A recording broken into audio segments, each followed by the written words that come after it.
Welcome viewer, I am Murugan S. This video tutorial describes how to force disable screensaver in Windows 10. Type gpedit.msc in Windows search bar.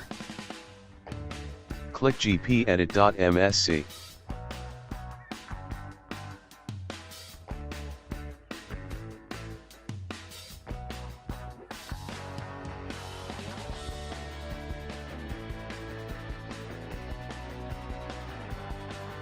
Click User Configuration.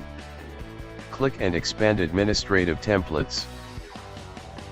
Click and expand Control Panel. Click Personalization. Double-click to open Enable Screensaver.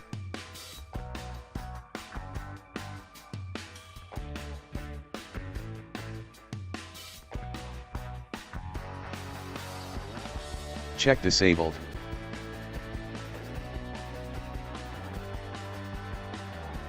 Click Apply, OK. Close and exit Group Policy Editor.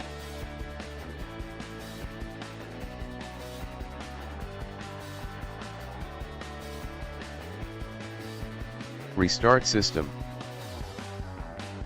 Thanks for watching. I hope this video tutorial helps to solve the problem. Please like, share and don't forget to subscribe my channel. See you next video.